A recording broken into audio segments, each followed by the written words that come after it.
نحمدہ ونصلی علی رسولہ الکریم اما بعد فاعوذ باللہ من الشیطان الرجیم بسم اللہ الرحمن الرحیم رب اشرح لی صدری ویسر لی امری واحلل عقدۃ من لسانی یفقہوا قولی۔ السلام علیکم ورحمۃ اللہ وبرکاتہ۔ صراط مستقیم میں آپ سب کو خوش آمدید۔ اس سبق میں ہم نے پڑھا تھا کہ اللہ تعالیٰ فرماتے ہیں کہ کیا تم نے یہ سمجھ رکھا ہے کہ تمہیں یوں ہی چھوڑ دیا جائے گا، جبکہ اللہ تعالیٰ نے ابھی معلوم ہی نہیں کیا کہ تم میں سے کن لوگوں نے جہاد کیا اور اللہ اور اس کے رسول اور مومنوں کے سوا کسی کو اپنا ولی یا دوست نہیں بنایا۔ جو کچھ تم کرتے ہو اللہ اس سے خوب واقف ہے۔ اور یہ اللہ تعالیٰ خطاب فرما رہے تھے ان مسلمانوں سے جو نئے نئے مسلمان ہوئے تھے۔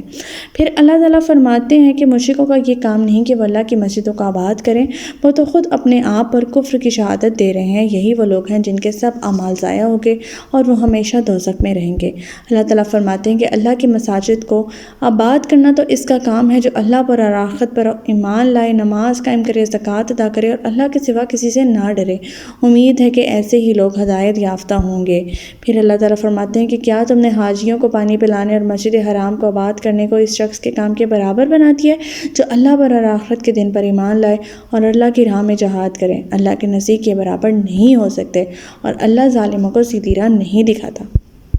پھر اللہ تعالیٰ فرماتے ہیں کہ جو لوگ ایمان لائے اور ہجرت کی اور اپنے اموال اور جانوں سے اللہ کی راہ میں جہاد کیا، اللہ کے ہاں ان کا بہت بڑا درجہ ہے اور ایسے ہی لوگ کامیاب ہیں۔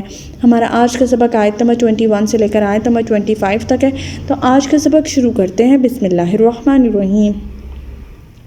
یبشرہم ربہم برحمت منہ ورضوان وجنات لہم فیہا نعیم مقیم۔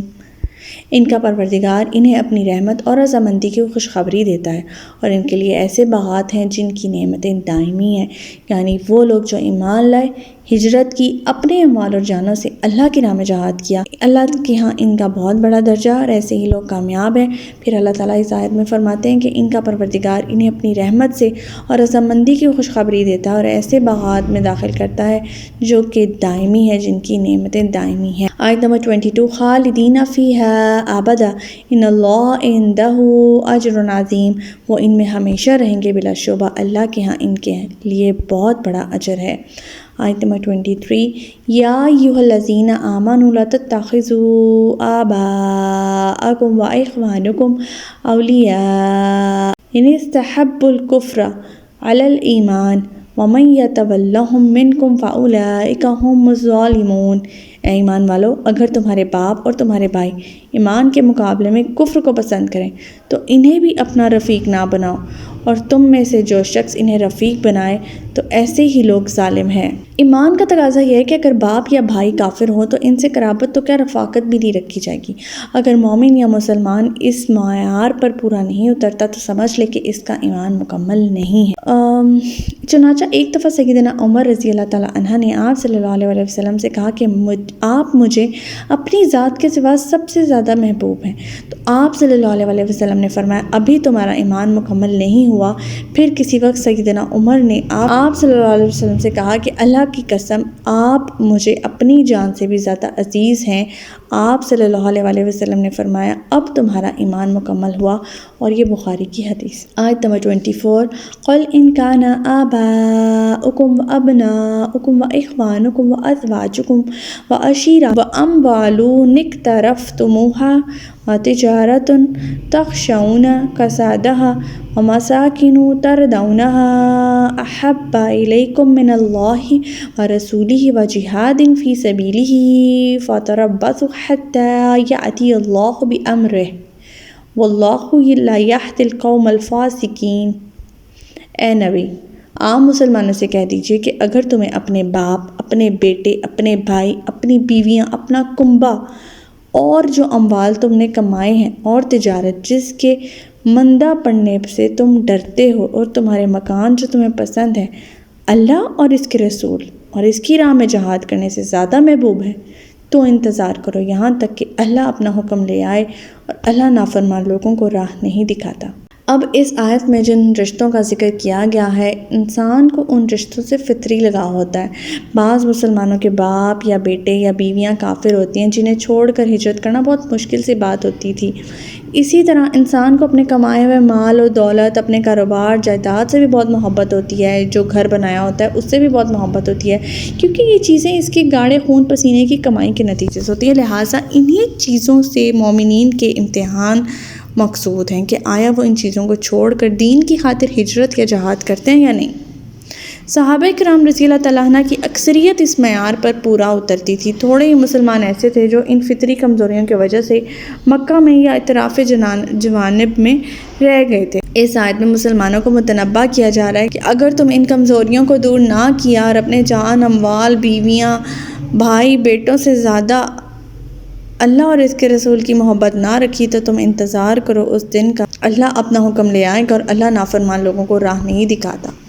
آیت نمبر 25، لَقَدْ نَصَرَكُمُ اللَّهُ فِي مَوَاطِنَ كَثِيرَةٍ وَيَوْمَ حُنَيْنٍ إِذْ أَعْجَبَتْكُمْ كَثْرَتُكُمْ فَلَمْ تُغْنِ عَنْكُمْ شَيْئًا وَضَاقَتْ عَلَيْكُمُ الْأَرْضُ بِمَا رَحُبَتْ ثُمَّ وَلَّيْتُمْ مُدْبِرِينَ۔ اللہ اس سے پہلے بہت سے موقعوں پر تمہاری مدد کر چکا ہے اور حنین کے دن بھی تمہاری مدد کی تھی، جبکہ تمہیں اپنی کثرت پر ناز تھا، مگر وہ کثرت تمہارے کسی کام نہ آئی اور زمین میں اپنی فراخی کے باوجود تم پر تنگ ہو گئی اور تم پیٹھ دکھا کر بھاگ کھڑے ہوئے۔ غزوہ حنین کا یہاں سے ٹاپک شروع ہوتا ہے۔ غزوہ حنین اور اس میں جو اسباب بنے اس غزوہ کے وہ یہاں پر اللہ تعالیٰ نے مینشن کیے ہیں۔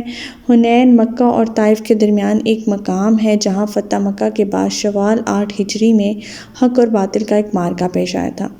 عرب کے اکثر بدوی قبائل اس انتظار میں تھے کہ اگر محمد صلی اللہ علیہ وسلم قریش پر غالب آ گئے اور مکہ فتح ہو گیا تو بلا شبہ وہ پیغمبر ہے اور ان کی دعوت کو قبول کر لینا چاہیے۔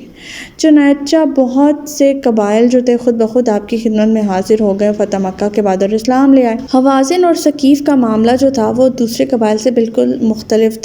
یہ نہایت جنگجو اور فنون حرب کے ماہر قبائل تھے۔ اسلام جو غلبہ پکڑتا تو ان کی اپنی ریاست کو ان سے خطرہ ہونے لگ گیا۔ مکہ کی فتح کے بعد ان دونوں قبائل نے باہمی اتفاق کیا اور یہ پروگرام بنایا کہ اس وقت مسلمان مکہ میں جمع ہیں، اسی مقام پر ان پر بھرپور حملہ کر کے ان کا زور توڑ دینا چاہیے۔